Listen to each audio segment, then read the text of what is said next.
The world better be getting ready for whether or not the question. Our three-part series, part 2 today, three-part series. Will the Middle East explode in 2015? I mean, explode a little more dramatically than it's been exploding for the past 5 or 10 years. Tom Trento here, Enemies of the State, the name of your show. It's about 5 minutes and 15 seconds after the hour. The hour on the East Coast is 4 o'clock. You're listening, if you're listening on the radio, WSBR Radio, 740 AM on your dial. One great way to never be without us, ladies and gentlemen, iHeartRadio. You got to get your smartphones hooked up with the app, the application iHeartRadio. Go in the search bar, look for WSBR 740 AM Boca Raton. Zippity-doo-dah, you're there.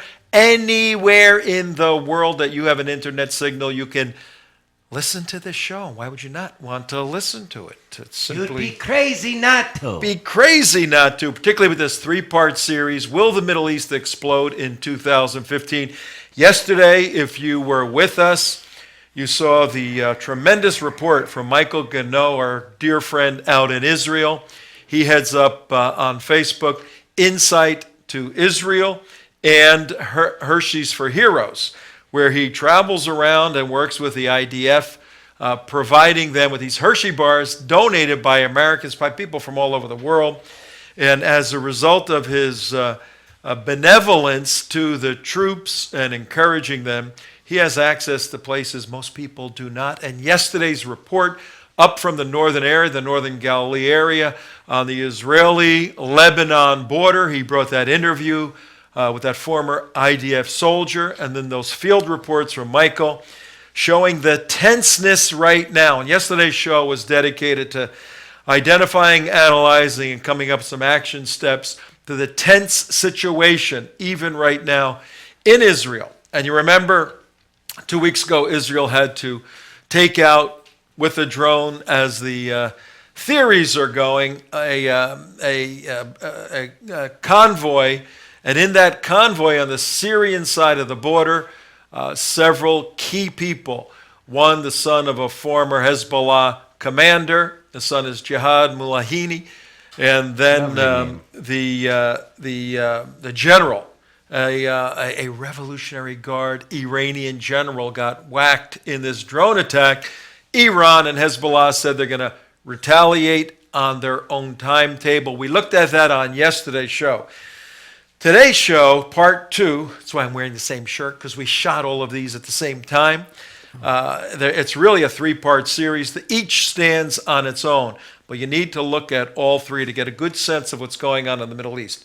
Today we're going to take a broader look at the continent of Asia.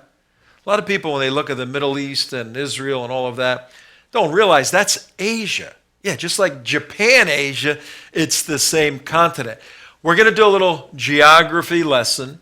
And if we were to do this geography lesson a month from now, we'd be doing it in our virtual studio, where I'd be standing in the middle of Asia. But I'm sitting here in a tiny little studio. But I am in front of the what? What's behind me? Anybody know? Here in the Kaaba. viewing. The Kaaba? Yeah, look at that. For the guys on the radio and the gals, of course, on the radio, we have as a backdrop to our show today in our studio, we have Mecca, the Grand Mosque in Mecca. We're going to tell you a little bit about that in a moment. As you know, King Abdullah died about a week ago, has been buried. Our president was going to visit him. There's King Abdullah, born in 1924, died in 2015. We're going to take you inside the House of Saud. Folks, if you've ever seen a freak show, no, you haven't. No. You haven't seen a freak show like you're going to see when we dive later on in this show into the House of Saud, Saudi Arabians, where they got like 100 kids.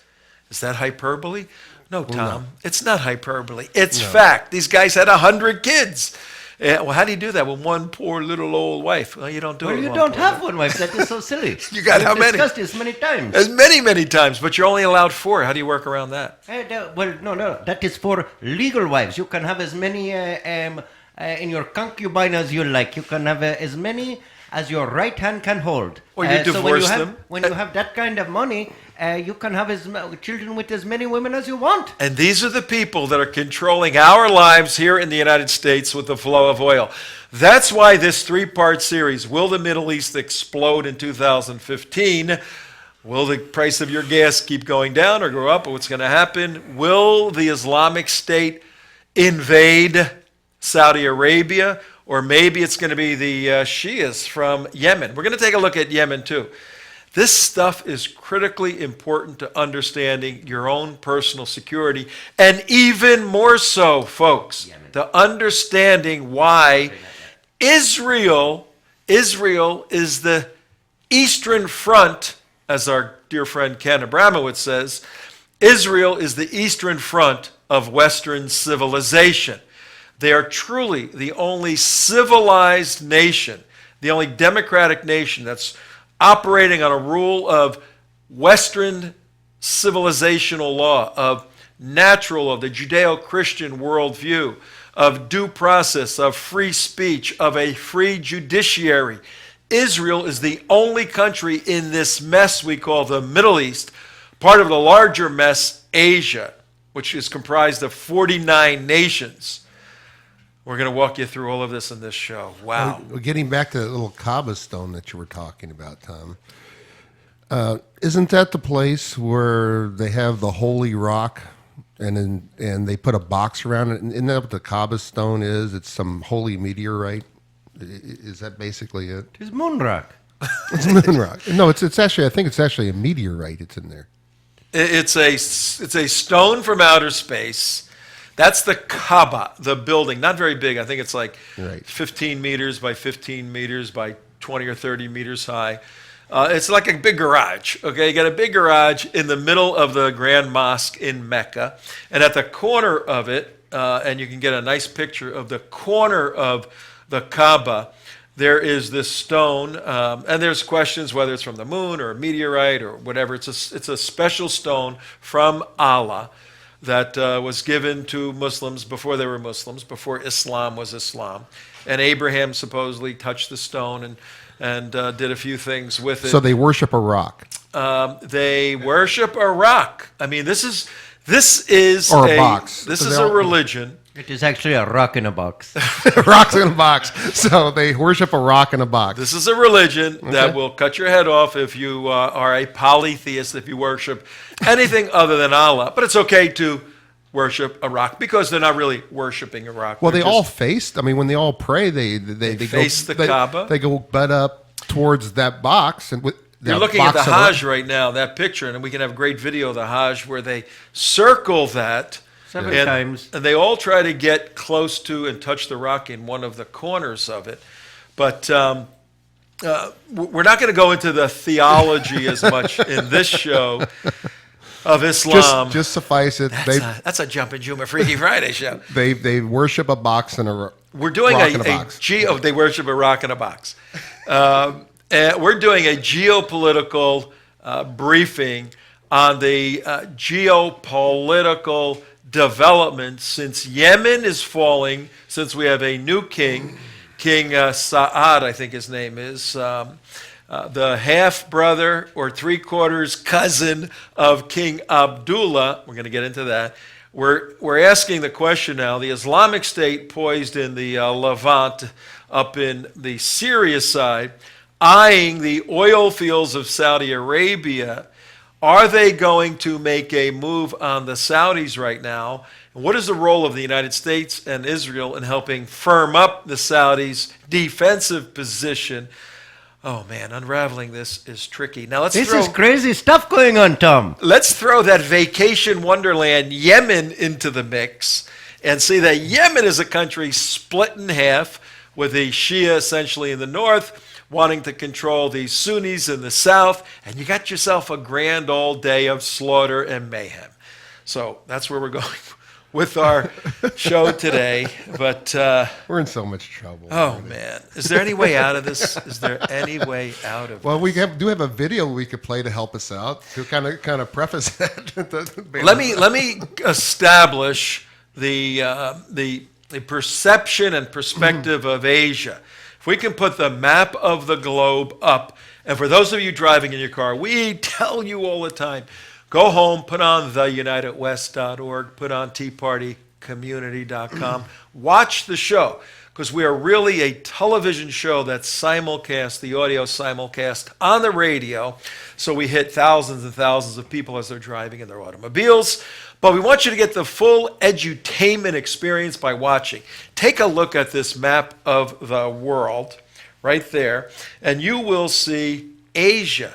Asia's that green thing, and it covers approximately, I think it's 60% of the population of the world. It goes all the way from Japan all the way over to. They include Saudi Saudi Arabia Arabia. in Asia, and in fact, all of the Middle East appears. Yeah, it's crazy because I think it's the Suez Canal going into. Well, I don't know if Saudi Suez. Arabia is in Asia. It looked like it was. In Yeah, there. that's Yeah, Saudi yeah. Arabia. Yeah, Saudi Arabia, Yemen, not including Egypt. it all right there. Egypt's in Africa. Yeah, even though what's so crazy about this is you have the tip of Yemen looks like you could throw a rock into Africa from it. It looks like it's max about 40, 50 miles from the heel tip of Yemen into Ethiopia. Yes. Yes, if you go, all right, stay right there on that map too. That's pretty good. Now go back to the Asia map first. What we're doing for the folks driving, we're giving you a visual perception of the landmass that our national security apparatus here in the United States has to be concerned about, particularly that component of the landmass called the Middle East. But let's go to the Asia map. And right now, 60% of the human population in the world is comprised in Asia. Well, that includes Russia and China. Also. Russia and China is part of Asia. And India. And so. 30% of the land mass. So listen to this. I'm going to jump ahead to give you the countries in Asia to see how crazy this stuff is. It's me taking a deep breath. Afghanistan, Armenia, Azerbaijan, Bahrain, Bangladesh, Bhutan, Brunei, Burma, Cambodia, China, Cyprus, East Timor, Georgia, India, Indonesia. This is all part of Asia. Iran, Iraq, Israel is part of Asia. Did you know that? Yes. People, you know what? We got to do our man on the street interviews. And Yes. Go out, and go out. What continent is this country in? Yeah. Hey, listen, a man on the street, I'll bet you 50% of the people could not locate 50% of the states on No. the map of America, No, let of alone the course world. Israel is in Asia, so is Japan, so is Jordan, so is Kazakhstan, so is Kuwait, Kyrgyzstan, Laos, Lebanon, Malaysia, Maldives, Mongolia, Nepal, North Korea, Oman, Pakistan, Palestine. Palestine's a country in here. Philippines, Qatar, Russia, Saudi Arabia, Singapore, Sri Lanka, South Korea, Syria, Taiwan. What is Tom doing, everybody? Naming the countries in the continent of Asia. Taiwan, Tajikistan, Thailand, Turkey, Turkmenistan, United Arab Emirates, Uzbekistan, Vietnam, Yemen, and Hezekiahstan. They're all A second. Hezekiahstan. That's not a country, you. So Okay, basically, you got me on that. Basically, from all of Russia, all the way down to Indonesia, just above Australia, all the way. Is Australia included in that? Yes. It No, is? no, Australia's it's its not own it. continent. That's its own continent. Okay. Right. And then Mark, you live there. Yeah, you I should just know what that. I thought. I don't know. They're including Russia. I figured they might throw in Australia. Throw in Australia, too. All the way over to the Strait. It's big. That's all we need to know. It's very big. It's very big. Now, since World War II, Right. let's see if there were any disturbances. Let's see if disturbances are something new to Asia. Since World War II, the Korean War, the Vietnam War, the Indonesia, Malaysia War, the Bangladesh Liberation War, the Yom Kippur War, the Iranian War, the Soviet War in Afghanistan, the Iran-Iraq War, the Indonesia occupation of East Timor, the Cambodian killing fields, the insurgency of Laos, the Lebanese Civil War, the Sri Lanka Civil War, dissolution of the Soviet Union, the Gulf War, Nepalese Civil War, the Indian-Pakistan Wars, the 2006 Thai coup d'etat, the Bernese Civil War, the Saffron Revolution, the Arab Spring, the Israeli-Palestinian conflict, The Syrian Civil War, the Sino-Indian War, the 2014 Thai coup d'etat, and the Islamic State of Iraq and Levant. How about the Hatfields voice to McCoy's? This is a crazy place. This is a crazy place. How many democratic countries in that whole mess? Like 2 or 3. Well, Japan, Japan. Israel. I mean, what lessons have we learned already, class? These are all I guess tribal you throw in regions. India, semi-democratic. They're coming out. But I mean, essentially, when you have, and India has gotten out of this mess because of the British influence in its colonial days of democracy, of rule of law. When you have a tribal, give nukes to tribal people. That's a good idea. That's a good idea. That's our show tomorrow. And That's a nuclear Iran. Yes, that's a recipe for the world peace. Pakistanis already have it, and we see what they've done with it. AQ Khan was selling it to any rogue person with a couple $1 million in their pocket. Yep. And now the largest percent of Muslim populations isn't in Saudi Arabia. Actually, it is in Indonesia, all the way down the bottom, and that's the reason we see all that violence down there too. That's where our dear leader grew up. All right, now here's what we've established so far. It's where our dear leader grew up. He did in Indonesia. He did. Here's what we've established so far, folks. On the 27th of January, 2015, 22 minutes after 4 o'clock on the East Coast, Tom Trento, enemies of the state. We're going to look at a couple of enemies. And the question, interesting question, we should go ask this on the street. Is Saudi Arabia a friend or an enemy? Frenemy. A frenemy. Yeah. It's very, very difficult because they've done stuff that's tremendously bad for the West, for the United States. They continue to do that. Yet they make believe they're our friend, and they help us out with going after a couple of AQ guys here and there and giving us cheap oil. Their own AQ guys. The reason being is because Saudi Arabia is a split personality. On the one hand, you have the rich kings and rulers who like their golden toilet seats and like doling out money. Then you have the other half, which is completely traditional Sunni The Wahhabist. type of people who hate the Saud royal family. And so what the Saud royal family does is they take their great oil wealth and redistribute it throughout the rest of the population, making Saudi Arabia the world's largest welfare state. They're like zookeepers, the royal family, Because basically. all the essentially, that's what they operate like. They Yeah, they do. operate like zookeepers. Because they're taking care of the animals, meaning the general population, a lot of Wahhabists, but they're also, by them acting as the zookeepers, they're protecting the rest of the world from those animals getting out and unleashing terror on the rest of us.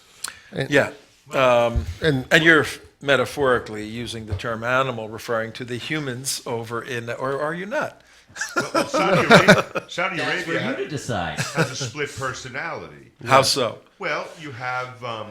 Is that the new guy? The new guy. Hey, new guy, what's up? Well, in Saudi Arabia, really what you see happening is...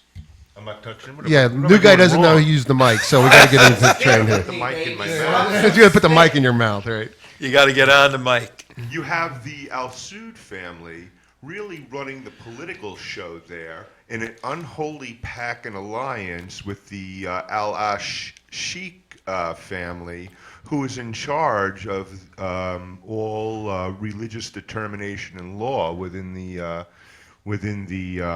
kingdom.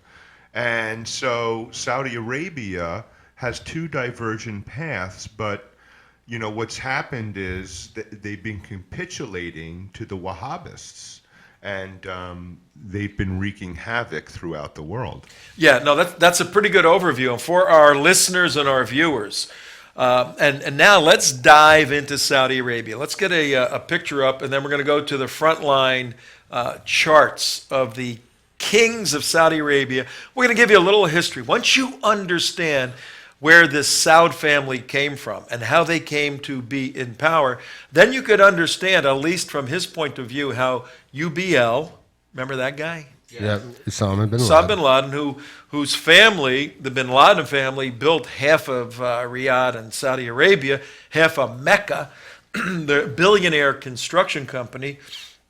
They were caught in that, the new guy's analysis, of these two geopolitical views. Remember, folks, Islam has a religious veneer. It's a religion. And all of the people out there say it's not a religion. It's legitimately identified in the United States as a religion, whether we like that or not. Could we change that? It's possible, but it's identified as a religion. And then from a theological and philosophical point of view, where I live, you need certain criteria in order to be determined a religion. It satisfies those criteria. It has a doctrine. It has a doctrine of afterlife. It has a doctrine of church polity, all these other criteria that people have said, oh, this makes up a religion. But it's primarily a governmental system. And in Saudi Arabia, there's this constant tension. The Wahhabists are the guys in Saudi Arabia that said, religion first, the Quran first, the Sharia first, and the House of Saud is saying, a little easy. We like to gold plate our Mercedes and our Rolls. What's wrong with that? We like to go to Monte Carlo and gamble a little bit. What's wrong with that? This is these two tensions that are going on. And the Wahhabists get bought off by the royal family by just giving them a massive amounts of money and say, here you go. It was even better than that.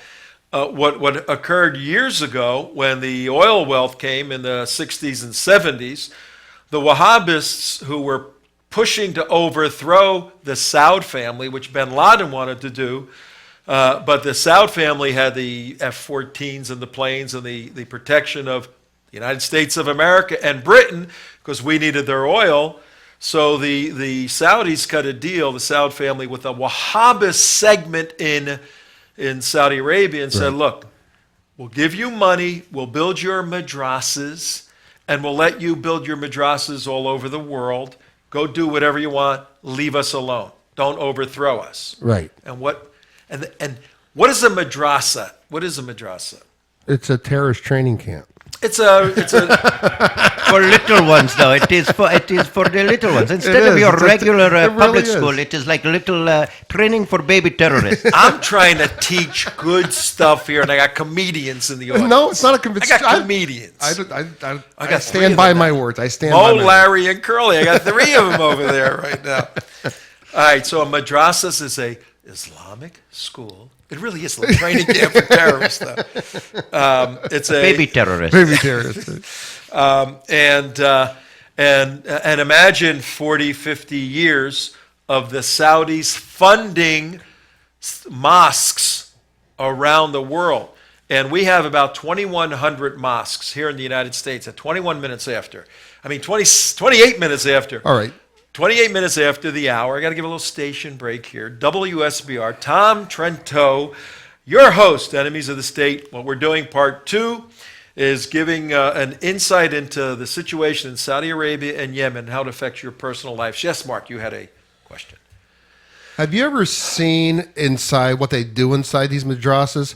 These kids, all they do all day is head bob, head bob, head bob, head bob, memorizing the Quran from beginning to end, and they only advance at points of the memorization of the Quran only. No science, no schooling, no reading, writing, arithmetic, none of that. Which also goes to why Saudi Arabia is so freaking ignorant in the world, because they have no engineers. They have to import all their engineers from Europe, from America, and everywhere throughout the globe. They have about 25 million citizens that are Saudi citizens. And they're dumb as post. Watch it. They are dumb as post. They're all Muslim, 100% Muslim. Then they have about 5 million technical assistants, people that come in to do just what you're saying, to run to do the intellectual stuff, to run the oil fields and the businesses and all of that. None of whom are allowed into Mecca. Another situation. But whereas the Saudis can go to universities and everything, generally speaking, they're not a literate group of people in terms of. They get their degree in Islamic studies. In terms of secular education. But de facto, they don't want to be literate in de facto Western civilization. We want to learn how to fly airplanes. Yes, that's something they want to learn to do. But go back to this point I was making earlier. We have 2,100 mosques in the United States of America, 330 million people. France, 60 million people, 70 million people, has 2,200 mosques. Since 9/11, how many years ago? 13 years? 14. 14. About 13 and a half. 13 and a half years.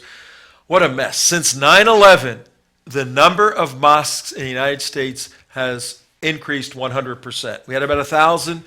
We have another 1,000. It's increased to over 2,000 now. 85 to 90% of the mosques are funded by whom? Nate. By the Saudis. They're owned by NATE, North American Islamic Trust Organization. So Saudi money has funded the mosques with a Wahhabist theology, a hard line, very serious, very real interpretation, literal interpretation of the Quran, the Sunnah, the Hadith. This is lethal to the United States I of would America. bring up something about the North American Islamic Trust. Yeah, go ahead. Let's drill this all the way back down, how this affects you here in Florida and how this affects everybody. The reason we drill this down. Take 2 minutes because I got a lot of No. geography It'll to do. take less than that. Is you go around, you look at all the buildings that are owned by the North American Islamic Trust. About 85% of all the mosques. in Okay. America. Like for the ones we caught them in Orlando, owned by the North American Islamic Trust. Everything that's owned by the North American Islamic Trust is a not just Saudi, it is Muslim Brotherhood owned. Yep. It is a complete Muslim Brotherhood mosque. They own it, they run it, they finance it, and that's easy to go find people throughout the entire country. Just Okay. go Google it. Now watch this. Right here in Boca Raton, where we've had many radical speakers come in over the last several years. Literally, right here, Boca Raton, Florida, one of the largest concentrations of Jews in the world, has mosques with absolute bloody terror ties on them, and you're living amongst them. Yep. And Orlando there's- Mosque too. Yeah. All right, Mark, here's what I want you to do. Now, this is going to be a treat for our viewers if we can pull this off. And we have not pre-produced this. Our long hours of pre-production, we didn't Stand do by, this Damon. because Here this it is just comes. coming into my head right now. I need a picture of something definitively American. If you can give me a background. I want to use that same background you got there in the second part of what I'm going to say. The first part, definitively American, like an American flag or, no, not that. Coming up. Something like... Right there, definitively American. No, like the Statue of Liberty. Oh, I thought Statue no, of Liberty. Put the Statue of Liberty behind me, and I'm gonna the Canadian flag. I got it coming. No, okay, yeah, the Canadian flag. Oh Canada, oh Canada. We'll switch to Israel. There you go. No. I need. We got I somebody. don't have it. Hey, come on, I got it coming. We got somebody entering the studio there. Friend or foe? Nope. It's okay. We're good. All right, here's what we're going to do. I'm going to be an imam, a Muslim imam. I'm going to be preaching at a Saudi-funded madrasa mosque in the United States of America. 26. And then through the magic of television, I'm going to be translated like Star Trek did with their little translators, whatever those things were, beam me up thing. I'm going to be translated back to Saudi Arabia. Transported. Translated? What are you going to do? No, translated. I'll translate you into Hebrew if you're not careful. That's a good term for moving Okay. the mass. Okay, what is that? Chevrolet? Is that what that says? Hot dog, Hot apple dog pie. and apple pie. Okay. Now, I'm going to be preaching at a mosque in Mom's Apple Pie, Chevy, all of that.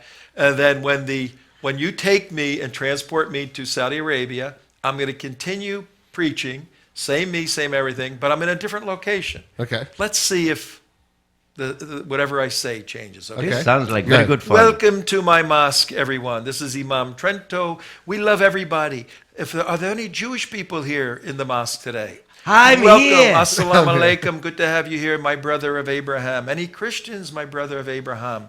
Good to meet you. We are a loving group of Unitarians are people. here too. We have Unitarians. We love everybody Yeah. here in America, in the mosque of Nate owned. But Nate is a good organization. And yes, we're represented by CARE, but they're so wonderful people because we're interfaith people. We love everything. So today's sermon is on the brotherhood of mankind. Switch the thing. Okay, it's on the brotherhood of mankind. The Jews, the Christians, they are the vermin of the world. They are the infidels. They must die. Hold on. And yes, our Jewish brothers and our Jewish sisters are united in peace and harmony with us. But then, as the Quran says, don't take them for your friends. Don't take them. Slice their throat. Put fear into them. Smite them forever. And yes, we're back to it. So that's exactly what happens. Exactly. The building and the people in the building have a particular message for the United States of America. But if you move the essence of that building, the essence of that individual to the Middle East, you will get a virulent, a violent message, because they're not allowed to do that here right now in the United States. That's why we fight so hard against Islamic Jihad and the Sharia here in the United States. Yeah, well, their plan here is really to use our own laws against us. And we're allowing that. That's kind of silly. You're allowing your enemies to use, to enjoy the freedoms that we have here in America. It's insane. It is insane. And this administration, again, big idea for today for the three parts, part two, Right. 27 January, Tuesday. President Obama, this individual here, has failed miserably. And we believe primarily by design. He went into office wanting to have because his background was really Sunni Muslim, wanted to have a dominant preference for Sunni Islam. In fact, where did he go on his first speaking engagement, June 2000? He went to Cairo. Went to Egypt, went to Cairo, went to Cairo University in Egypt. He had a preference for the Sunni side of Islam. And as you look at the way he handled geopolitics and terrorism issues, that all went to hell. I mean, that whole thing unraveled with Benghazi, all of that. Then all of a sudden, he sees the Arab Spring devastating the Sunni side of Islam. Who starts to rise? Who starts to come to be the strong horse of Islam? Iran starts to surface. Who is in his head every single day in the White House? Valerie Jarrett. An Iranian, Valerie Jarrett. She's not really an Iranian. That's She's in his just born pants. there. She was born there. And his, does she have dual citizenship? I'd be very interested. I don't know. That's a question Good we should question. find out. Imagine if she had she's an Iranian citizen? Yeah. Whoa. If somebody Google-ate that. And also the rise of ISIS too. I mean, But look what happened. He saw the strong horse becoming Iran, so he starts to gravitate toward Iran. He's got a beautiful context through which to gravitate to Iran through a series of negotiations regarding what? The nuclear situation we're in. That's where we are today.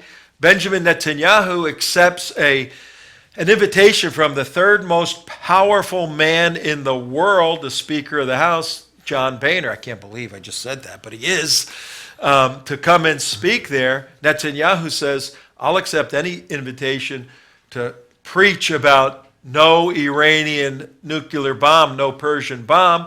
And Obama blows off Netanyahu, siding with Iran. Not only does he blow him off, he says, Netanyahu, I'm going to make you pay for this. I want to make you pay for this. Yes, he did.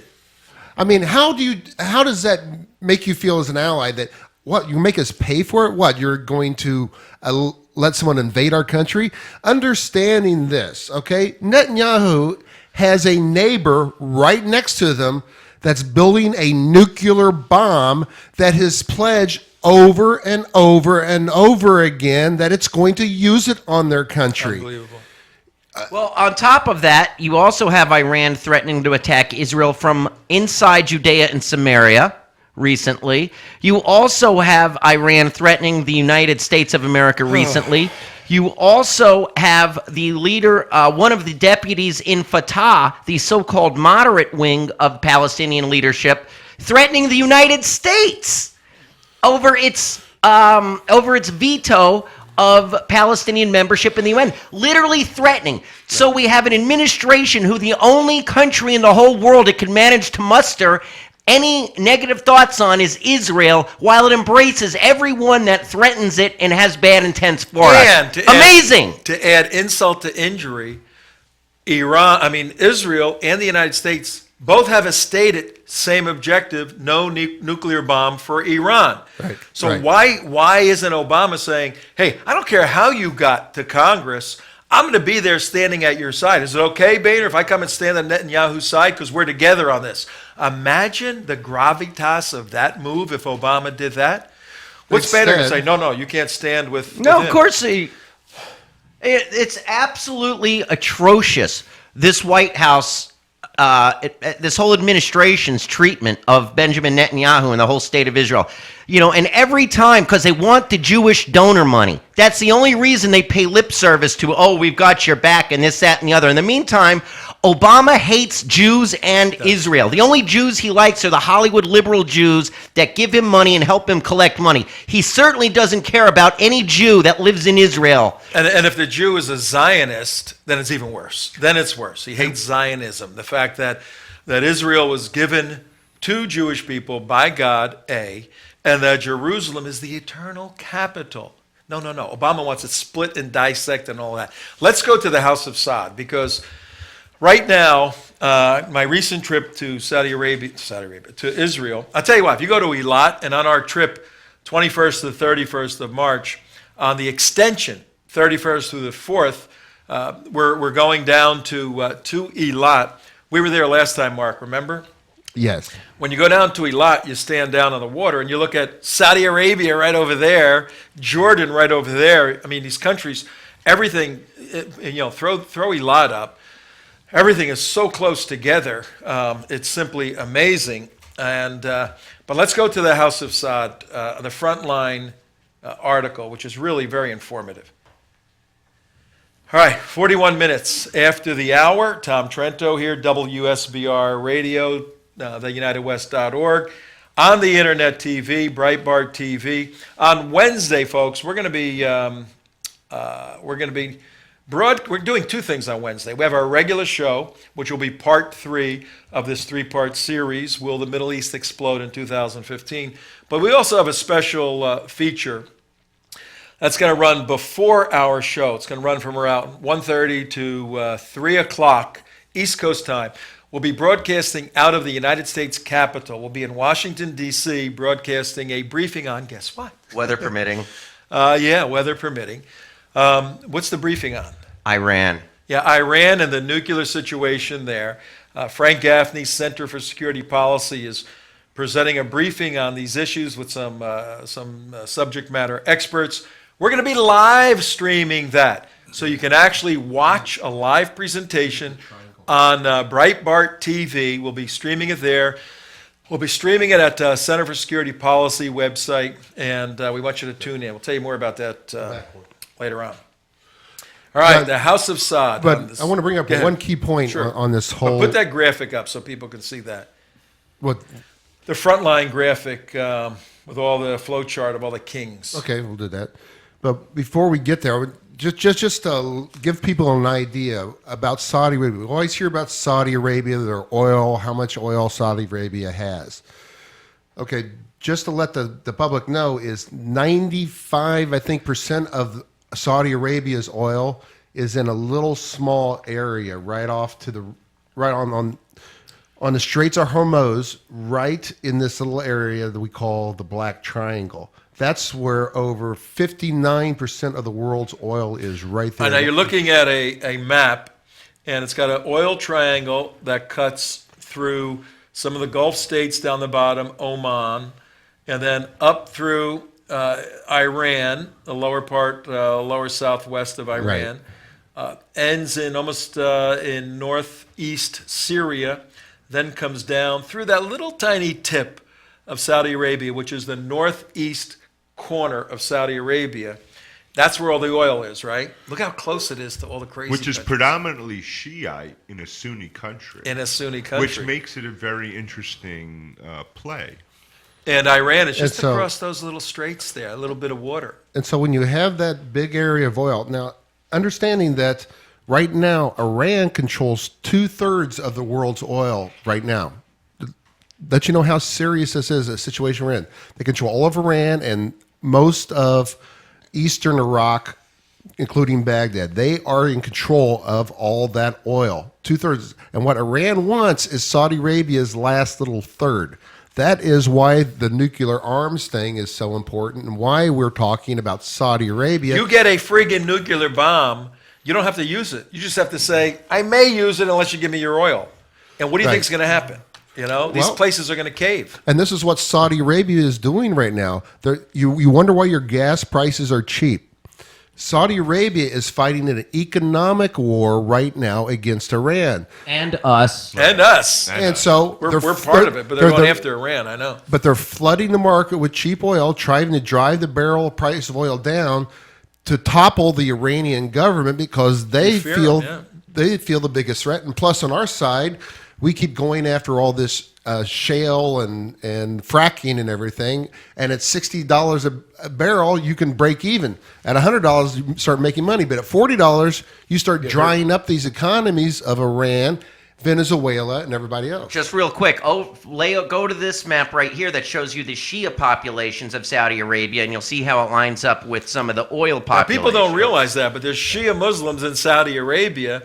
And again, somebody read that map. Now we're at 46 minutes after. We're going to show a video in a second that brings a lot of this to life. Mark Langfan and our two good friends, Eric Stakelbeck, did this piece. Right now, it's showing what? Somebody read that map there. That's the Shia in the core areas of the Middle East. And basically the dark green on this map is showing the heavy concentrations of Shia. And if you go back to the oil map, you'll see right to the west of the United Arab Emirates going north is a heavy concentration of oil, and it's also a heavy concentration of Shia. And if you go to Yemen on the colored map, you'll see that Yemen has a very big area of Shia population, which is the Houthi tribe, which are being backed by Iran, which is in the process of toppling the Yemeni government. And that's one of our elements today to show you the instability between countries, Yemen and Saudi Arabia, and the golden ring, which happens to be black gold oil, that's at the targeting of Iran. Let's take a look at a couple of minutes of Mark Langfan with Eric Stakelbeck. Eric was Christian Broadcast Network. He's a reporter there. And he did a segment with Mark Langfan, the map man, who's been on our show many, many times, regarding some of these very relevant issues in Saudi Arabia. Take a look at this.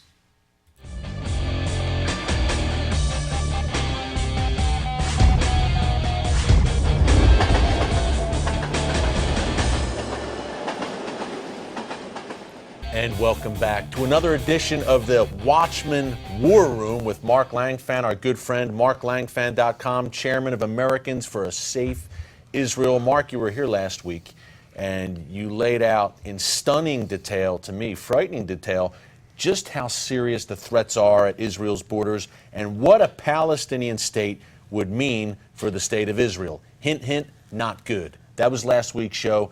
This week, look, we have some Iranian maps. Now, people at home, you think you know the Iranian threat. Yes, Iran wants a nuclear weapon, but did you know that Iran's ultimate target is not Israel?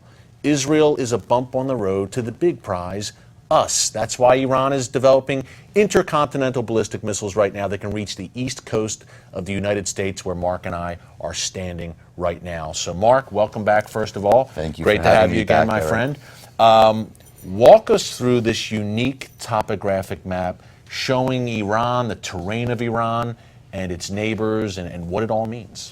Well, once you understand the topography of really any area, you can really gain a much deeper understanding of why that area, the history of that area. Just to give you, for instance, if you see these mountains over here, this is the Alps and the Dolomites. They're really the protection of Rome and the Italian peninsula. And that's why you had an Italian empire, because you had these mountains protecting it. But now let's go to the east, and all of a sudden, if you look at Iran, you'll understand that the lines on the map are not exactly casually drawn lines. They're in fact a mountain range, which acts as really a crown to Iran, in that Iran is rung by these huge mountains. And all you have to do is look at these mountains compared to the Alps, and you actually realize these mountains are higher than the Alps. Wow. So you've got mountains that are ringing Iran, and all of Iran's nuclear facilities are on the inside inside the crown So of they're these mountains. inside that They're mountainous inside terrain. that Very mountain. tough to hit. Very tough to hit. Smart thinking by the Iranians, unfortunately. But Unfortunately. Shrewd. So now, why is this topography vital? Well, once you understand the topography, you begin to understand where the oil is in the Persian Gulf. We're now going to segue from this map to the resource map of the Middle East. And in specific, we're going to be focusing on this area House of here. Once you This see is good. where This is good stuff. the oil and gas is in the various countries, you realize that all of Iran's oil and gas is in the western reaches, the southwest. The black obviously symbolizes oil. The black is and the oil, red is natural gas. And the red is natural gas. Okay. And when you look at Saudi Arabia, almost all of the oil and gas falls in the eastern part of Saudi Arabia. Similarly with Iraq, almost all the oil and gas falls in the eastern part of Iraq. So what I've done... This is all Iran's turf, basically. Well, what did that? We'll get to that in a second. Because what I've done is I've taken this map and I've blown up the specific portion that I just showed you into this area here. The black gold triangle. Mark, I don't mean to cut you off, my friend. We got to pay the dues and go to a commercial. This is a great way to leave it. The black gold triangle, what does it mean for the Middle East and America? You sitting there at home, your oil and gas prices, folks. Find out after the break with Mark Langfan. Don't move. And we are commercial free here. So you come right back to us. We'll show you part 2 tomorrow. Today is Tuesday, 27 January. On Wednesday, 28th of January, we'll show you the conclusion. It's about 4 or 5 minutes, the black gold triangle, and why it's so critical for the United States to be on guard right now in Yemen and Saudi Arabia, and to work very closely with Israel, though sadly, the relationship could not be any worse than it is right now. So we between the United so we don't States have and Israel. commercials. We just make our audience wait a full day.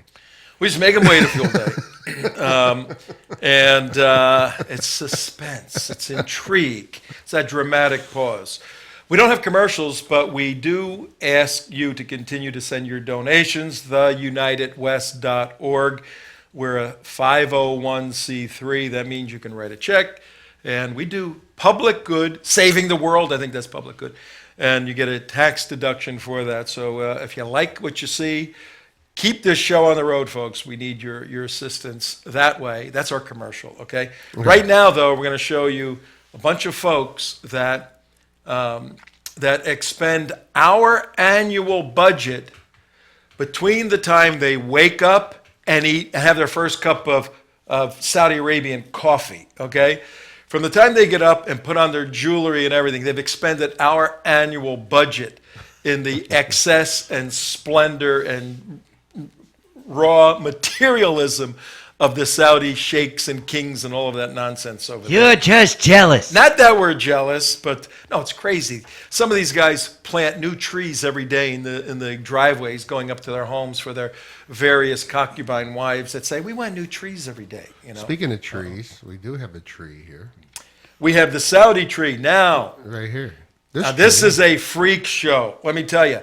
When you look at the nations of the world over the past couple of days rushing to Saudi Arabia to pay homage to King Abdullah, who died, and give him great respect and honor that everybody thinks he is due, and you go, wow, he must have been an important, wonderful guy of high integrity and wonderful moral, upbringing. Yeah, really. If the freak didn't have oil, he wouldn't even be on the face of nobody would care. He's another lunatic tribesman that has nothing to do with anything. But no, he has oil, so he's in a leveraged position, and he's forced to cooperate with the West. He would choose not to. He's forced to, and we have this very complex situation. We're not saying it's easy, and at times we have to and had to deal with the Saudis, but it ought not be on their terms as it has been, and we need to shut this down. And in fact, our secure freedom strategy that myself and 15 others put together that has been launched can be found on Center for Security Policy's website. We deal very deeply with the problems with Saudi Arabia, but we'll do that document another day. Right now, we want to take a look at the House of Saud. A view of the modern Saudi dynasty. Front Page did a great analysis on this, and we're just going to go over some of it right now. As you're looking at this flowchart, couple of key points.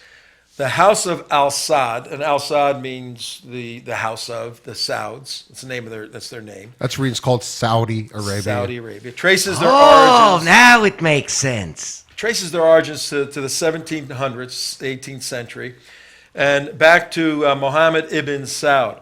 His family ruled large parts of the Arabian Peninsula for 300 years. He was the head of a tribe and ran it through his dictatorial regime and through horses and, fighting and all of that.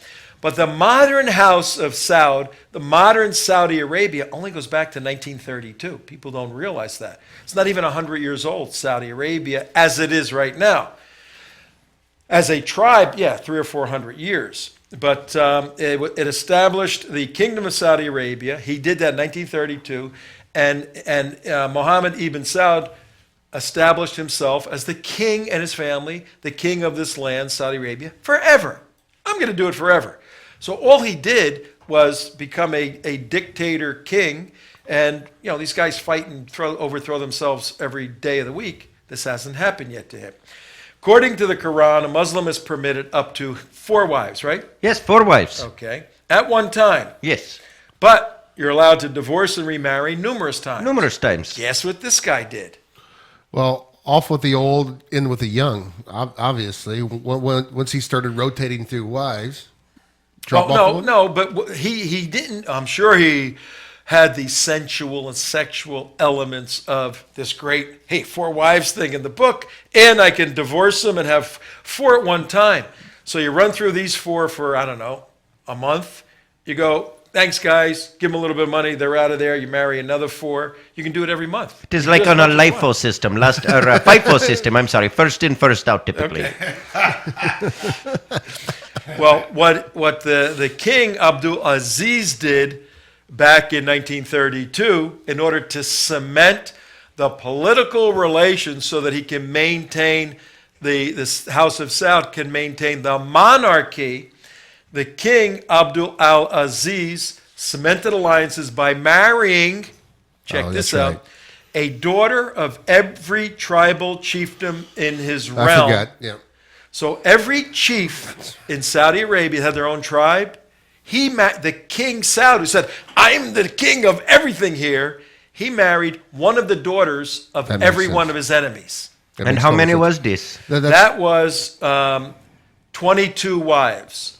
So he married 22 daughters of tribal chieftains. Some were friendly, some were enemies, but now they're all what? Family. They're all family. You don't have to like your in-laws. How dysfunctional do you think that could be? Well, actually, it makes complete. Guess how many kids, sons? They don't even count the women. Nobody knows how many children he had.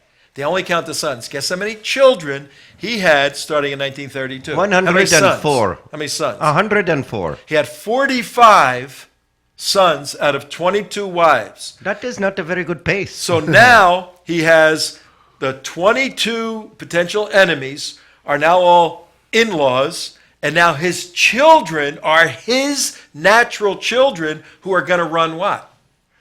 All the tribes. All the tribes. That was in 1932, up to about 30 years or so. We're running out of time, but listen to this. Every Saudi king since 1932 has been a son of Abu Aziz. Right. The guy who started all this. Yeah. The number of his daughters is not known. They weren't counted. They're estimated to be more than 50. Though many of his contemporaries regarded his practice of polygamy as excessive, he was surpassed by his son, King Saud, who had 53 sons and at least 54 daughters.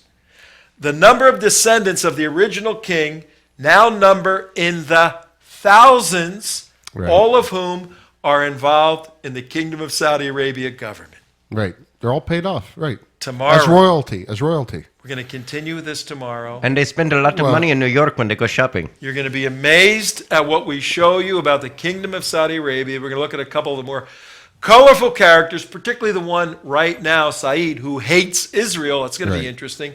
We'll show you the rest of Mark Langfan's analysis. And this is right in Eric accordance. Stakelbeck. This is right in accordance with Sharia law too, of how the wives are property and meant to be used to build alliances. To build alliances. Tomorrow, part 3. We're gonna have General Paul Valley with us tomorrow to analyze the Iranian situation. Right now, signing off. Thank you, everybody. Whew, crazy stuff, but we'll sort it out for you.